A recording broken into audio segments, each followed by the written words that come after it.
Assalamualaikum warahmatullahi wabarakatuh.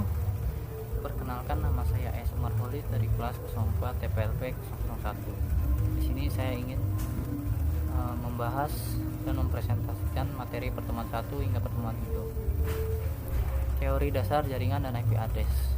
Jaringan adalah kumpulan dua atau lebih komputer atau perangkat lainnya yang terhubung satu sama lain dengan tujuan berbagi informasi, sumber daya, dan layanan. Berikut ini beberapa teori dasar yang mencakup jaringan adalah sebagai berikut. 1. Topologi jaringan merupakan cara di mana komputer dan perangkat lainnya dihubungkan satu sama lain. Topologi jaringan meliputi jenis-jenis seperti topologi bintang, topologi bus, topologi cincin, topologi mesh, dan topologi pohon. 2. Protokol jaringan merupakan aturan-aturan yang digunakan untuk mengatur komunikasi antar perangkat dalam jaringan.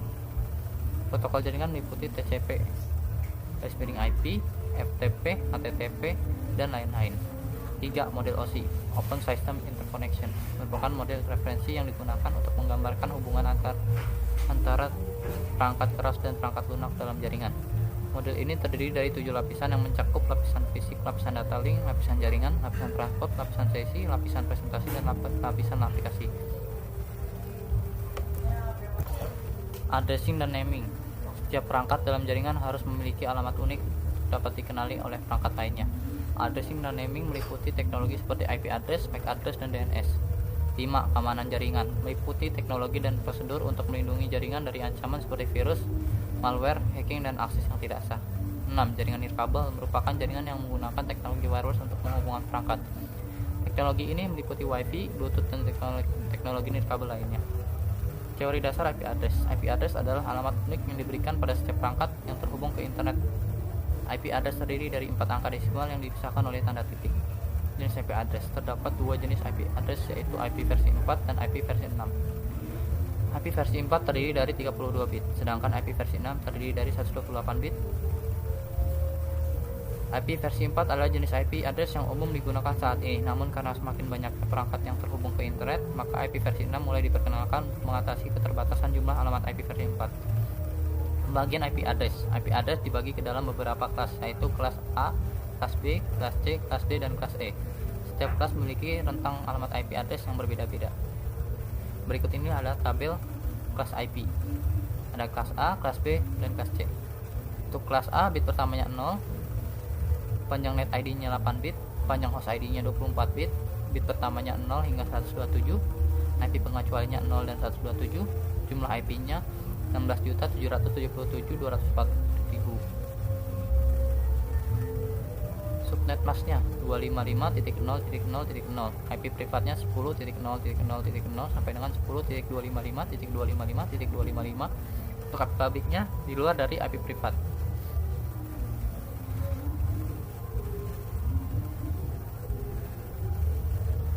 Ayat 1.23.1.2. Apakah ini termasuk IP privat? Tidak, karena IP privat kelas A dimulai dari kelas dari 10.0.0.0 sampai dengan 10.255.255.255. Jadi IP 1.23.1.2 tidak termasuk ke dalam IP privat.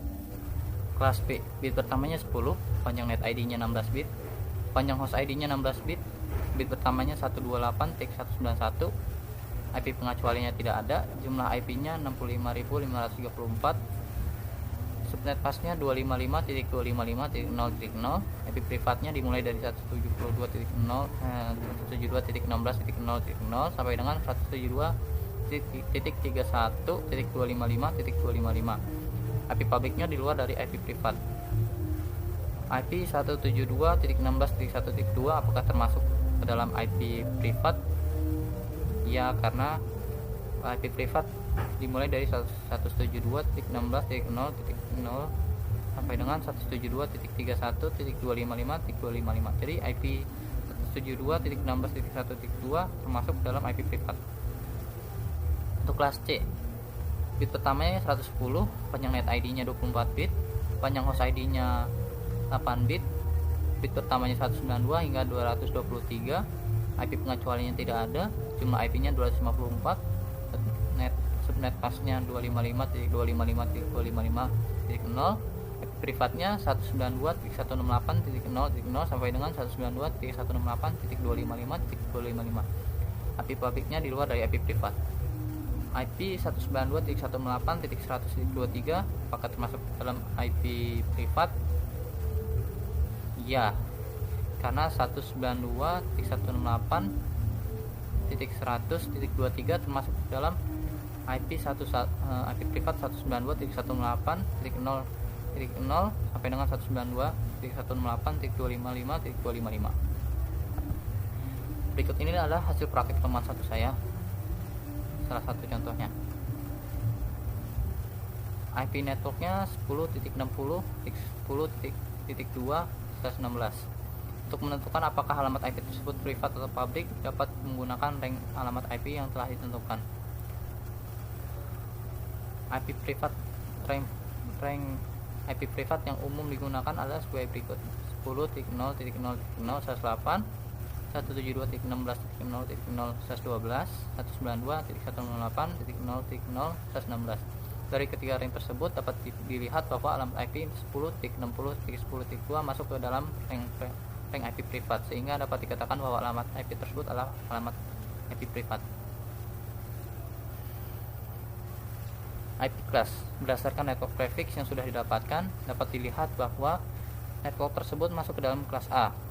Kelas A memiliki rank network prefix dari 1.0.0.0/8 hingga 126.0.0.0/8 dengan netmask default 255.0.0.0. IP network adalah alamat IP yang merupakan alamat awal atau alamat pertama pada suatu network. Untuk contoh ini, IP network yang didapatkan adalah 10.60.0.0. IP hoststart adalah alamat IP pertama yang dapat digunakan untuk host pada suatu network. Untuk contoh ini, IP hoststart yang didapatkan adalah 10.60.0.1. Kita dapat menggunakan rumus berikut untuk menghitung IP hoststart.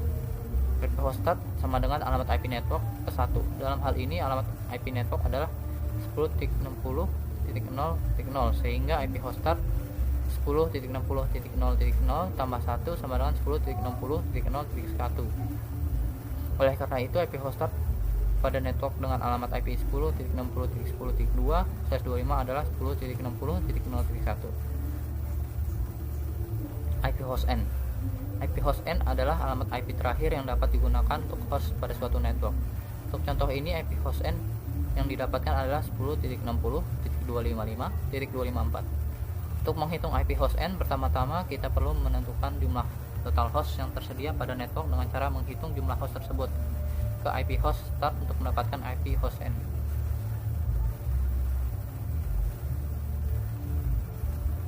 Pada network dengan cara menghitung selisih antara IP total dengan 2, karena IP broadcast dan IP network tidak dapat digunakan untuk host. Kemudian kita bisa menambahkan jumlah host tersebut ke IP host start untuk mendapatkan IP host N. Dari keterangan yang diberikan, kita memiliki informasi sebagai berikut: IP total host 65,534, IP host start 10.60.0.1. Maka langkah-langkah untuk menghitung IP host N adalah sebagai berikut. Hitung jumlah host yang tersedia pada network. 65,534 dikurang 2 sama dengan 65,532. Tambahkan jumlah host tersebut ke IP host start. 10.60.0.1 ditambah 65,532 sama dengan 10.60.255.254, sehingga IP host N yang didapatkan adalah 10.60.255.254. IP broadcast adalah alamat IP yang digunakan untuk mengirimkan paket broadcast pada suatu network. Untuk contoh ini, IP broadcast yang didapatkan adalah 10.60.255.255. Untuk mendapatkan hasil tersebut, saya melakukan langkah-langkah berikut. IP broadcast sama dengan IP network or bitwise negasi dari subnet mask. Dalam contoh ini, IP network adalah 10.60.0.0 dan subnet mask adalah 255.255.0.0. Untuk mendapatkan bitwise negasi dari subnet mask, Anda dapat mengubah semua bit 0 menjadi bit 1 dan sebaliknya. Negasi subnet mask titik 2 nolnya sebanyak 8, titik 0 lagi sebanyak 8, titik 1 sebanyak 8, titik 1 sebanyak 8. Kemudian Anda dapat melakukan operasi OR pada IP network dan negasi subnet mask. IP broadcast titiknya, titik 2 0 0 0 0 10 10 titik 0 0 11 11 0 0 titik 11 11 11 11 titik 11 11 11 11 atau 10.60.255.255 sehingga IP broadcast pada contoh ini adalah 10.60.255.255. IP total host. IP total host adalah jumlah alamat IP host yang dapat digunakan pada suatu network. Untuk contoh ini jumlah alamat IP host yang didapatkan adalah 65,534. Untuk mengetahui jumlah total host pada jaringan dengan IP 10.60.10.2/16 dapat dilakukan dengan cara menghitung jumlah host yang tersedia pada subnet mask 16. Subnet mask 16 atau 255.255.0.0 memiliki 16 bit yang digunakan untuk menentukan network ID, sehingga tersisa 16 bit untuk menentukan host ID dalam notasi biner. 16 bit pertama diisi dengan angka 1 dan 16 bit berikutnya diisi dengan angka 0, sehingga subnet mask 16 dalam notasi biner adalah sebagai berikut: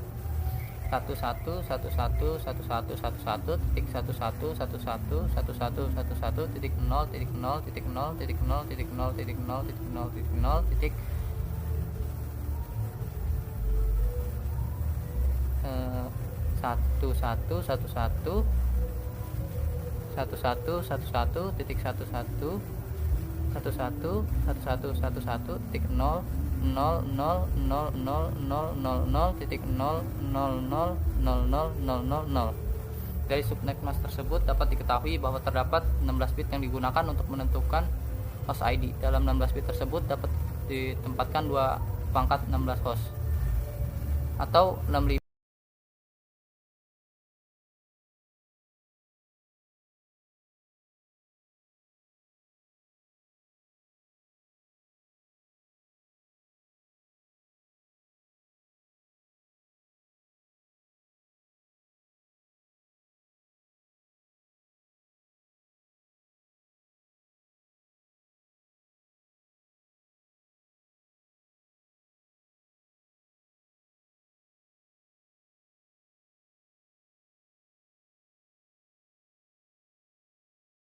Teori dasar pengkabelan, strike, cross, dan rollover.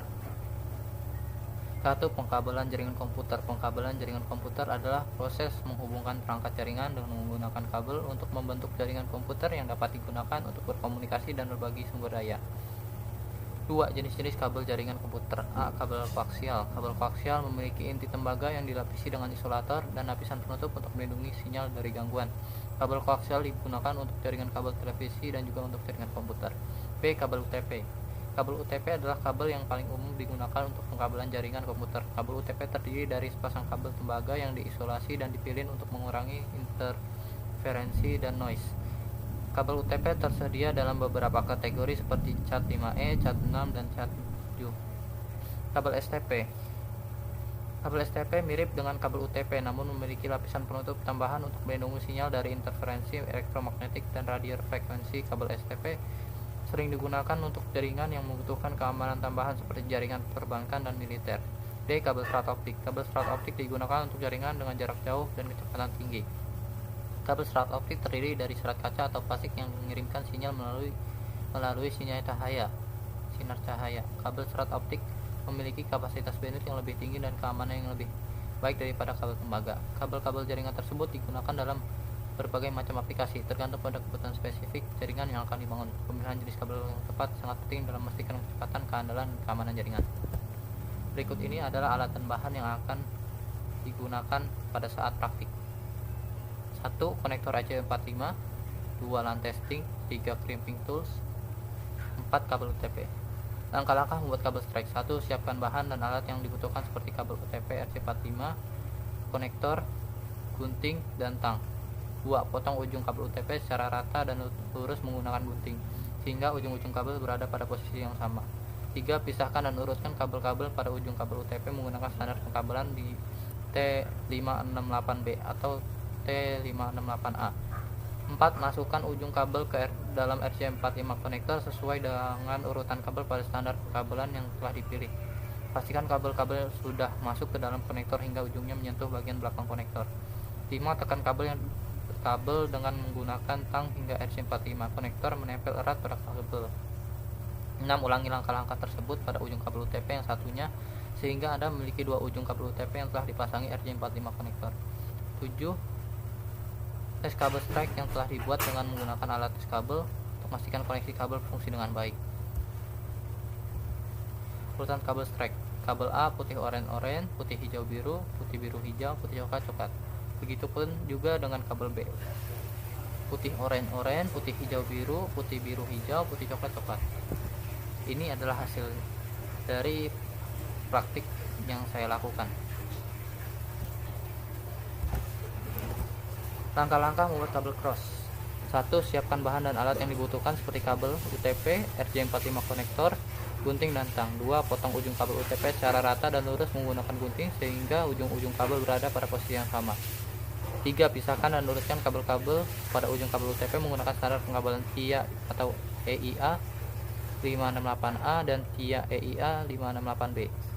4. Masukkan ujung kabel ke dalam RJ45 konektor sesuai dengan urutan kabel pada standar pengkabelan yang telah dipilih. Pastikan kabel-kabel sudah masuk ke dalam konektor hingga ujungnya menyentuh bagian belakang konektor.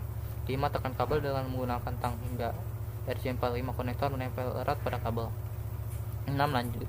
Lakukan pada ujung kabel UTP yang satunya dengan menggunakan standar pengkabelan TIA 568B bila ujung sebelumnya Anda melakukan pengkabelan standar TIA 68A. Jika sudah, berarti Anda telah memasang RJ45 konektor pada kedua ujungnya. 7. Tes kabel cross yang telah dibuat dengan menggunakan alat tes kabel untuk memastikan koneksi kabel berfungsi dengan baik. Urutan kabel crossnya yaitu kabel A putih oranye, putih hijau biru hijau, putih coklat coklat. Kabel B putih hijau hijau, putih oranye biru oranye, putih coklat coklat. Ini adalah hasil praktik pengkabelan yang telah saya lakukan. Selanjutnya, teori dasar pembuatan jaringan sederhana 1 dan 2. Teori dasar. Cisco Packet Tracer. Cisco Packet Tracer adalah sebuah aplikasi simulasi jaringan yang digunakan untuk merancang, menguji, dan memvisualisasikan jaringan komputer. Media transmisi. Media transmisi adalah medium yang digunakan untuk mentransmisikan data atau informasi dari satu tempat ke tempat lain dalam suatu jaringan komunikasi. Media transmisi dapat berupa kabel atau nirkabel dan dapat digunakan untuk mentransmisikan berbagai jenis data seperti suara, video, dan data digital. Wired adalah istilah yang mengacu pada penggunaan kabel sebagai media transmisi. Penggunaan kabel dapat menjadi alternatif untuk mengirimkan data atau informasi dalam jaringan komunikasi dibandingkan dengan teknologi kabel yang menggunakan gelombang radio atau inframerah. Wireless adalah istilah yang mengacu pada penggunaan teknologi nirkabel atau tanpa kabel sebagai media transmisi dalam jaringan komunikasi. Penggunaan teknologi nirkabel memungkinkan perangkat-perangkat dalam jaringan komunikasi untuk saling terhubung tanpa memerlukan kabel sebagai media transmisi. Beberapa contoh teknologi nirkabel yang umum digunakan dalam jaringan komunikasi adalah jaringan Wi-Fi, jaringan seluler, dan Bluetooth. Keuntungan dari teknologi nirkabel adalah fleksibilitas dalam mengatur jaringan komunikasi karena tidak memerlukan kabel yang membatasi jarak dan lokasi perangkat-perangkat jaringan. Namun kekurangan dari teknologi nirkabel adalah kerentanan terhadap interferensi dan keamanan data yang lebih rentan terhadap serangan hacker. Perangkat jaringan. Perangkat jaringan ada dua, yaitu network device dan end device. Apa itu network device? Network device atau perangkat jaringan adalah perangkat keras yang digunakan dalam jaringan komunikasi untuk mengirimkan, menerima, atau memproses data. Beberapa contoh perangkat jaringan termasuk router, switch, hub, modem, firewall, dan access point. Setiap jenis perangkat jaringan memiliki fungsi yang berbeda dalam jaringan komunikasi dan biasanya bekerja sama untuk menjalankan komunikasi data yang efektif dan efisien dalam jaringan. End device atau perangkat akhir adalah perangkat dalam jaringan komunikasi yang berfungsi sebagai sumber atau tujuan akhir data yang dikirim dalam jaringan. Perangkat akhir berinteraksi langsung dengan pengguna akhir dan sering digunakan untuk mengakses atau memanipulasi data. Beberapa contoh perangkat akhir meliputi komputer, laptop, smartphone, tablet, printer, dan kamera. Perangkat akhir ini biasanya terhubung ke jaringan melalui kabel atau jaringan nirkabel dan dapat saling terhubung dalam jaringan untuk saling bertukar data. Berikut adalah komponen-komponen yang akan saya buat pada aplikasi Cisco Packet Tracer. 1. Server adalah sebuah perangkat keras atau perangkat lunak yang menyediakan layanan atau sumber daya kepada komputer atau perangkat lain dalam jaringan. Server memungkinkan pengguna untuk menyimpan, mengakses, dan berbagi data, aplikasi, dan sumber daya lainnya di dalam jaringan. Switch 2950/24. Switch 2950/24 adalah salah satu model switch jaringan yang diproduksi oleh Cisco System. Switch ini memiliki 24 port 10/100 Mbps dan 2 slot uplink Gigabit Ethernet. Switch ini juga mendukung fitur-fitur jaringan dasar seperti VLAN, trunking, STP, dan QoS. Switch 2950/24 didesain sebagai switch LAN (Local Area Network) dengan kemampuan switching yang cukup cepat dan reliable serta memiliki keamanan yang baik. Switch ini dapat digunakan untuk menghubungkan perangkat-perangkat jaringan seperti komputer, printer, server, dan perangkat jaringan lainnya dalam satu jaringan LAN. 3. PC adalah singkatan dari personal komputer yang merujuk pada komputer yang dirancang untuk digunakan oleh satu orang secara pribadi. PC biasanya terdiri dari perangkat keras hardware seperti CPU, monitor, keyboard, dan mouse, serta perangkat lunak software seperti sistem operasi, aplikasi, dan program-program lainnya. Sebuah PC memiliki berbagai jenis perangkat keras yang dapat dikonfigurasi dan dipasang sesuai dengan kebutuhan pengguna. Beberapa contoh perangkat keras yang umum digunakan dalam sebuah PC meliputi CPU, Central Processing Unit, RAM Random Access Memory, hard drive atau SSD Solid State Drive, menyimpan data, kartu grafis untuk menghasilkan tampilan visual pada layar monitor, dan perangkat input seperti keyboard dan mouse. 4. Router 1841. Router 1841 adalah salah satu model router jaringan yang diproduksi oleh Cisco System. Router ini dirancang untuk menghubungkan beberapa jaringan atau subnet dalam suatu organisasi atau perusahaan. Router 1841 mendukung sebagai protokol jaringan seperti IP versi 4, IP versi 6, OSPF, BGP, XRP, dan lainnya. 5. Switch 2960/24TT. Switch 2960/24TT adalah salah satu model switch jaringan yang diproduksi oleh Cisco System. Switch ini dirancang untuk menghubungkan beberapa perangkat jaringan dalam suatu organisasi atau perusahaan. Switch 2960/24TT mendukung berbagai protokol jaringan seperti VLAN, STP, SNMP, QoS, dan lainnya. 2960/24TT adalah salah satu model switch jaringan yang diproduksi oleh Cisco System. Switch ini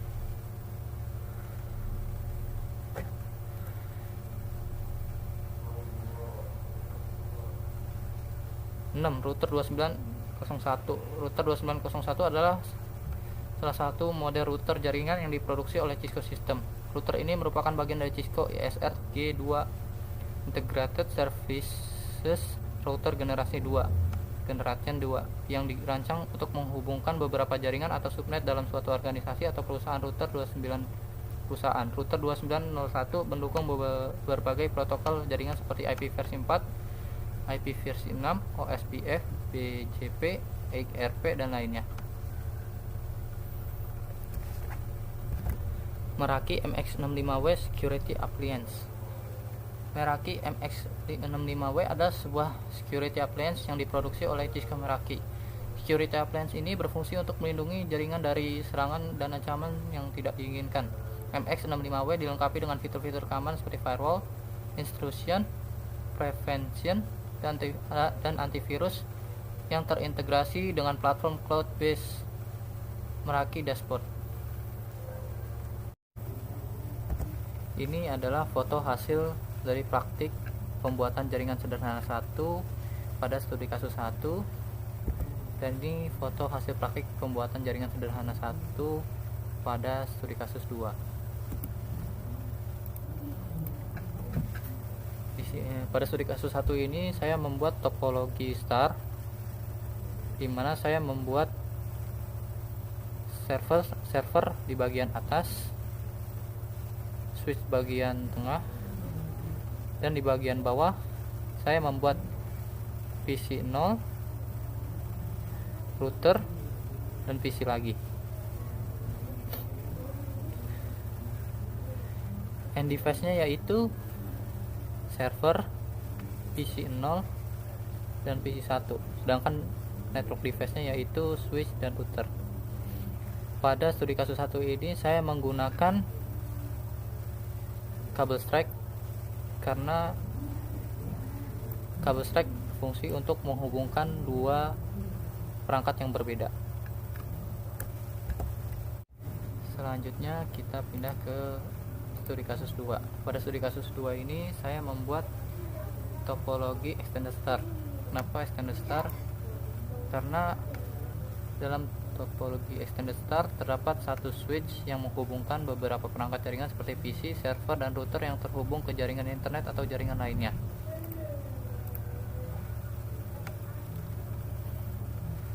Persis kan? Nah, studi kasus 2 ini saya membuat skema seperti ini dengan 4 network device, yaitu 1 switch, 2 router, 1 perangkat meraki, dan 5 perangkat device, yaitu 1 server dan 4 PC. Pada studi kasus 2 ini saya menggunakan 2 tipe kabel, yaitu strike dan cross, serta jaringan wireless.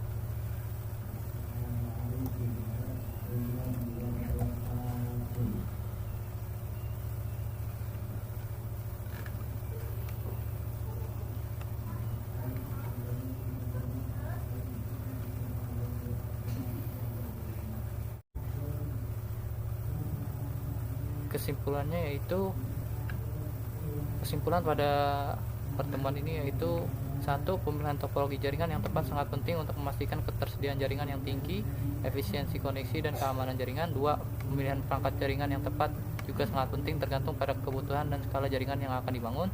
3. Konfigurasi jaringan yang menggunakan aplikasi Cisco memungkinkan pengguna untuk mengatur dan mengelola jaringan secara efisien dan mudah. 4. Keamanan jaringan harus diperhatikan dengan serius, terutama jika jaringan dihubungkan ke internet atau jaringan publik. Selanjutnya, pembuatan jaringan sederhana 2 pada pertemuan 4. Teori dasar. 1. Laptop. Laptop adalah sebuah jenis komputer portable yang dirancang untuk penggunaan sehari-hari dan mobilitas yang tinggi. Laptop sering juga disebut sebagai notebook atau netbook. Laptop memiliki komponen-komponen seperti CPU, RAM, hard drive atau SSD, dan layar yang terpasang pada badan atau casing yang dapat dilipat. Beberapa laptop juga dilengkapi dengan keyboard, touchpad, kamera web, dan speaker terintegrasi. 2. Home router PTAC wireless. Home router PTAC wireless adalah sebuah router wireless yang diproduksi oleh perusahaan PT Router ini. Router ini menggunakan standar jaringan nirkabel 802.11ac yang memungkinkan transfer data dengan kecepatan yang lebih tinggi dibandingkan dengan teknologi sebelumnya. Router ini didesain untuk digunakan di lingkungan rumah atau kantor kecil. 3. CloudPT. CloudPT adalah penyedia layanan internet di Indonesia. Mereka menawarkan berbagai layanan internet, termasuk layanan akses internet berkecepatan tinggi, layanan jaringan virtual pribadi (VPN), dan layanan komunikasi data lainnya. Layanan internet yang ditawarkan oleh CloudPT mencakup beberapa teknologi, termasuk teknologi kabel fiber optik dan nirkabel. Mereka menawarkan layanan internet dengan kecepatan yang bervariasi, mulai dari beberapa megabit per detik hingga beberapa gigabit per detik. 4. ISR 4331 Integrated Service Router 4331. ISR 4331 adalah router modular Cisco yang dirancang untuk digunakan di jaringan kecil hingga menengah. Router ini dilengkapi dengan CPI quad-core yang dapat memberikan throughput hingga 1 GB per second. Selain itu, router ini dilengkapi dengan fitur-fitur keamanan seperti firewall, VPN, dan IPsec, sehingga dapat memastikan keamanan jaringan yang optimal.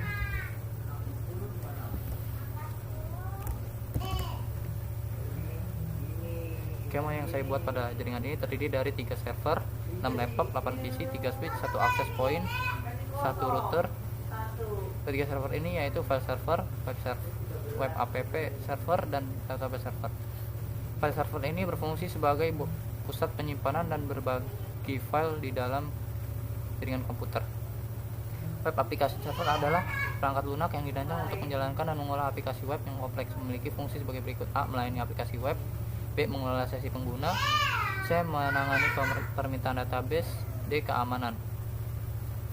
Database server ini berfungsi untuk menyimpan, mengelola, dan mengambil data dari database. Berikut adalah beberapa fungsi utama dari database server. 1. Menyimpan data. Database server digunakan untuk menyimpan data dalam database. 2. Mengelola data. Database server dapat membantu mengelola data dengan menyediakan fitur seperti menyimpan data, indeks, validasi data, dan update data. 3. Mengoptimalkan performa. Database server dapat membantu meningkatkan performa database dengan melakukan tuning dan optimasi. 4. Mengamankan data. Database server dapat membantu mengamankan data dengan menyediakan fitur keamanan seperti enkripsi data, kontrol akses, dan pengelolaan hak akses. Hal ini memastikan keamanan data dalam database. 5. Mengekspor data. Database server dapat membantu pengguna untuk mengekspor data ke format yang berbeda seperti file CSV atau Excel. Router ini berfungsi untuk pelindung.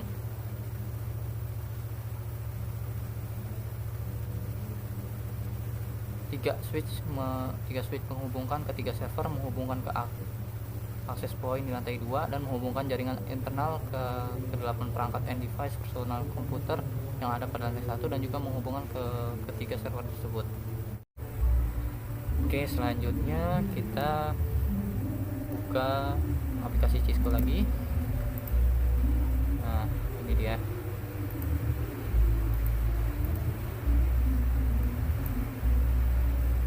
Ini saya membuat topologi hybrid dengan 18 end device dan 5 network device, yaitu 3 server,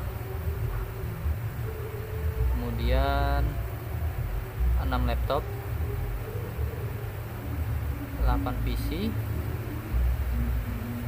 dan 1 ini Cloud PT.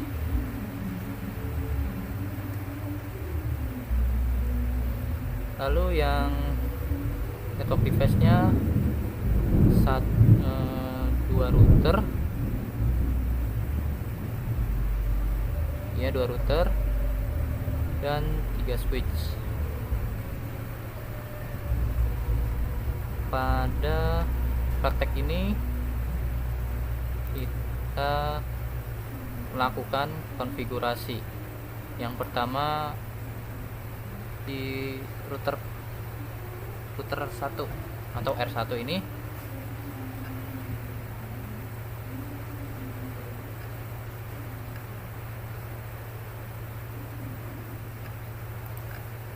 dengan konfigurasi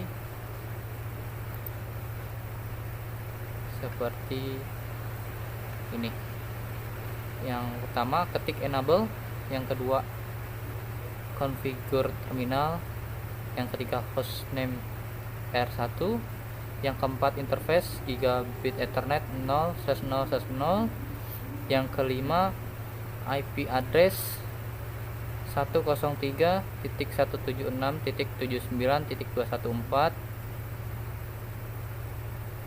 spasi 255.255.255.255, kemudian no shutdown, kemudian ketik exit, kemudian ketik interface gigabit ethernet 0/0/1, kemudian ketik IP address 172.16.0.1 spasi 255.255.254.0, kemudian ketik no shutdown, kemudian exit lagi, kemudian ketik IP DHCP excluded address 172.16.0.2 spasi 172.16.0.40, kemudian ketik lagi IP DHCP pool PT _sakti _online, kemudian ketik network 172.16.0.0 spasi 255.255.254.0, kemudian default router 172.16.0.1, kemudian ketik lagi DNS strip server spasi 27.50.20.21, kemudian ketik exit dan exit lagi dan enter, ketik copy running strip config spasi startup strip config, maka hasilnya akan seperti ini.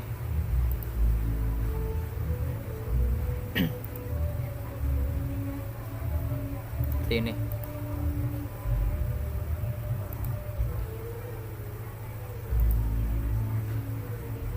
Ya, jadi seperti ini. Yang kita config akan masuk di situ tadi ya. Kemudian konfigurasi pada switch MS1. Nah, ini konfigan dari konfigan yang kita lakukan pada router yang bernama R1. Seperti ini hasilnya. Kemudian melakukan konfigurasi pada switch yang bernama MS1 yang ini.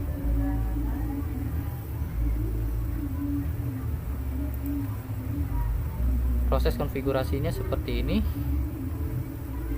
Ketik enable, klik 2 kali pada switch, buka menu CLI, kemudian ketikkan enable, enter, ketik lagi configure terminal, enter, ketik hostname MS1, enter, ketik interface VLAN 1, enter, ketik IP address 172.16.0.2 spasi 255.255.254.0, kemudian enter, ketik lagi no shutdown, enter, ketik exit, enter, ketik exit lagi, enter, kemudian copy running strip config spasi startup strip config dan enter. Hasilnya seperti ini. Di sini tidak tampil config-nya karena baru dibuka lagi, tapi hasilnya sama seperti itu kurang lebih ya. Sini bisa dilihat hostname-nya MS1, VLAN 1-nya ber IP address 172.16.0.2/23. Kemudian selanjutnya config switch DSLT2. Klik 2 kali, buka menu CLI, lalu ketikkan konfigurasinya seperti ini. Ketik enable, enter, ketik configure terminal, enter, ketik hostname DSLT2, enter, ketik interface VLAN 1, enter, ketik IP address 172.16.0.3 spasi 255.255.254.0, enter, ketik no shutdown, enter, ketik exit, enter, ketik exit, enter, kemudian copy, ketik lagi copy spasi running strip config spasi startup strip config, kemudian nanti hasilnya akan menjadi seperti ini. Setelah mengkonfig switch DSLT2, kemudian melakukan konfigurasi pada switch DSLT1. Klik 2 kali menu CLI, lalu kita config seperti ini. Ketik enable, enter, ketik configure terminal, enter, ketik hostname DSLT1, enter, ketik interface VLAN 1, enter, ketik IP address 172.16.0.4 spasi 255.255.254.0, enter, kemudian no shutdown, enter, exit, enter, exit, enter, copy running strip config spasi startup strip config, maka hasilnya seperti ini. Oke, di sini oke. Kita bisa lihat di sini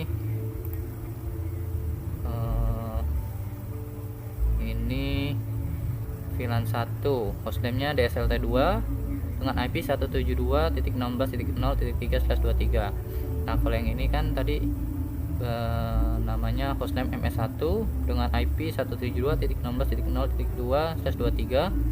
Kalau yang DSLT1 ini hostname-nya DSLT1 dengan IP 172.16.0.4/23. Berarti ini sukses config-nya. Yang ini juga config-nya sukses. Yang ini juga sama, sukses.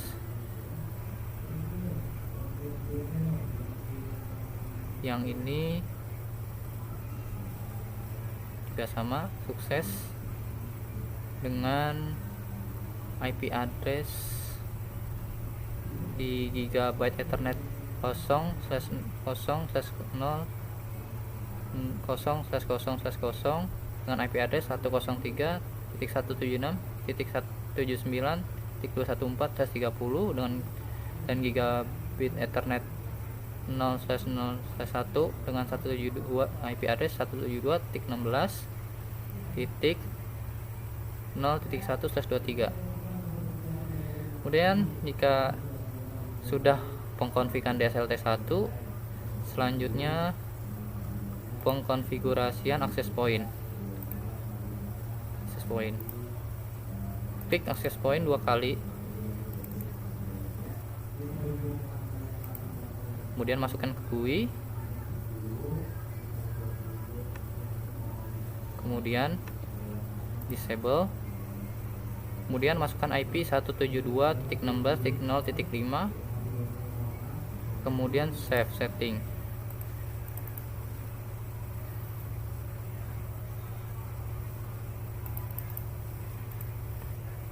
Sudah selesai. Dan di sini akan proses.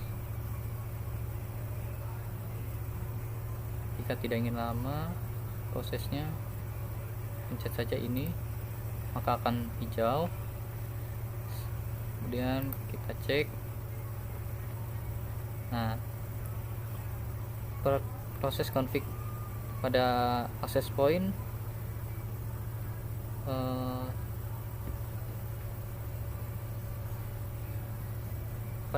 ini berarti sukses ya. Sini LAN-nya ada IP address-nya 172.16.0.5/24 yang tadi kita masukin tadi. Berarti ini sukses. Kemudian selanjutnya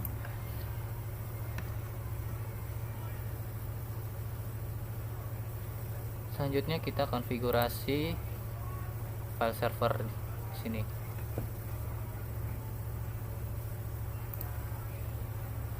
Yang pertama file server, kita buka, klik 2 kali,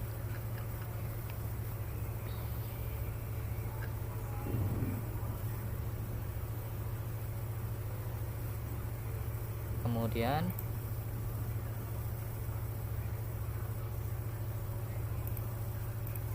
masuk ke desktop, masuk ke IP address dari yang tadinya DHCP pindahkan ke statik, kemudian ketikkan IP addressnya 172.16.0.21. subnet maxnya akan terisi otomatis. Default gateway-nya ketik menjadi 172.16.0.1 dan IP DNS-nya 27.50.20.21.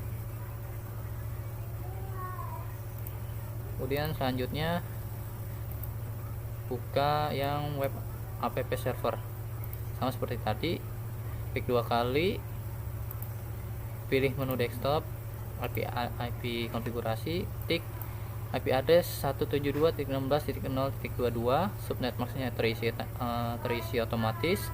Default gateway-nya 172.16.0.2, DNS servernya 27.50.20.21, dan selesai. Kemudian yang selanjutnya database server, sama seperti yang sebelumnya juga. Buka menu desktop, buka IP konfigurasi, dari DHCP pindah ke statik, ketik IP address-nya 172.16.0.23, subnet max-nya otomatis, default gateway-nya 172.16.0.1, dan DNS servernya sama 27.50.20.21. Setelah melakukan konfigurasi pada ketiga server ini, selanjutnya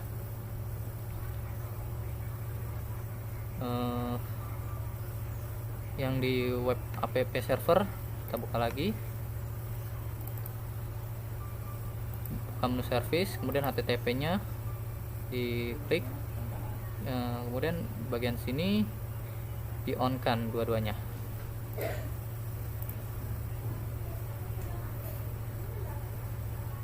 Selanjutnya kita melakukan testing pada PC. Klik 2 kali, klik menu desktop, kemudian buka ini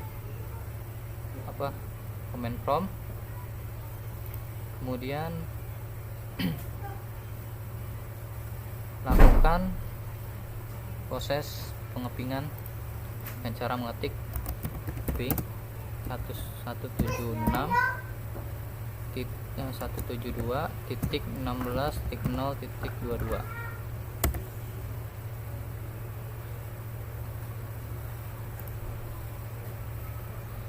Proses berhasil. Kemudian kita coba ping yang 172.16.0.21.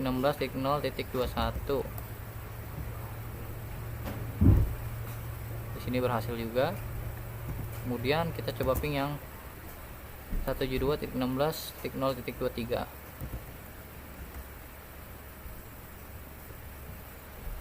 Berhasil juga. Jika sudah, kita coba ping web browser HTTP dengan mengetik HTTP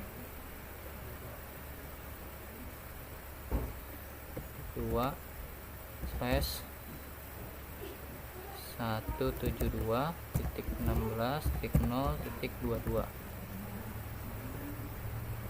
kemudian go. Berhasil. Ini kita pengecekan di PC 1. Begitupun dengan PC 2, PC 3, PC 4, PC 5, PC 6, PC 7, PC 8. Dan juga laptop 1, laptop 2, laptop 3, laptop 4, laptop 5, dan laptop 0. Kita coba buka klik 2 laptop 0, desktop, buka command prompt, ping 172.16.0.21, sukses 22, sukses 23, sukses. Kemudian kita coba cek browsernya, HTTP, kemudian ketik 2/172.16.0.32, sukses.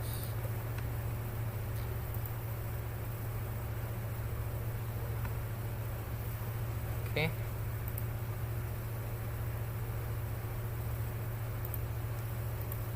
Kesimpulannya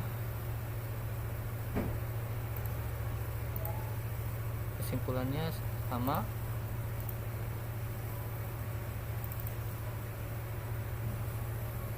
Kesimpulannya sama seperti pada pertemuan 3, yaitu 1. Pemilihan topologi jaringan yang tepat sangat penting untuk memastikan ketersediaan jaringan yang tinggi, efisiensi koneksi, dan keamanan jaringan. 2. Pemilihan perangkat jaringan yang tepat juga sangat penting, tergantung pada kebutuhan dan skala jaringan yang akan dibangun. 3. Konfigurasi jaringan menggunakan aplikasi Cisco memungkinkan pengguna untuk mengatur dan mengelola jaringan secara efisien dan mudah. 4. Keamanan jaringan harus diperhatikan dengan serius, terutama jika jaringan dihubungkan ke internet atau jaringan publik. Oh ya, saya lupa pada praktikum ini saya menggunakan kabel jenis strike dan jaringan wireless. Oke, selanjutnya teori dasar instalasi Linux Ubuntu Server pertemuan 5. 1. Ubuntu Server. Ubuntu Server adalah sebuah sistem operasi Linux yang didesain khusus untuk digunakan pada server dan lingkungan komputasi awan cloud computing. Ubuntu Server berbasis pada distribusi Ubuntu yang memiliki kemampuan yang sama dengan Ubuntu desktop, namun tanpa GUI graphical user interface atau antarmuka pengguna grafis yang memungkinkan pengguna untuk mengoperasikan sistem dengan perintah baris atau melalui klien jarak jauh. Ubuntu Server biasanya digunakan untuk menjalankan aplikasi web, basis data, server email, server file, dan berbagai layanan jaringan lainnya. Karena bersifat open source, Ubuntu Server dapat diunduh dan digunakan secara gratis oleh siapa saja. 2. VirtualBox. VirtualBox adalah sebuah perangkat lunak virtualisasi yang memungkinkan pengguna untuk membuat dan menjalankan mesin virtual pada komputer yang sama dengan sistem operasi host. Dengan menggunakan VirtualBox, pengguna dapat memuat sistem operasi tamu OS seperti Windows, Linux, Mac OS X, dan lainnya pada mesin virtual dan menjalankan di atas sistem operasi host yang berbeda. 3. File ISO. File ISO adalah sebuah format file yang digunakan untuk menyimpan salinan dari seluruh isi sebuah media penyimpanan seperti CD, DVD, atau Blu-ray disk dalam bentuk arsip tunggal. 4. PuTTY. PuTTY adalah sebuah program klien terminal yang digunakan untuk mengakses dan mengontrol server jarak jauh melalui protokol SSH, Telnet, dan AirLogin. PuTTY dirancang untuk berjalan di platform Windows, tetapi juga dijalankan pada sistem operasi lain seperti Linux dan Mac OS dengan menggunakan emulator terminal. Alat dan bahan yang kita butuhkan yaitu aplikasi VirtualBox, file ISO, PuTTY, dan laptop. Sediakan laptop, kemudian download aplikasi VirtualBox di browser, download file ISO-nya juga di browser, dan download aplikasi PuTTY-nya juga di browser.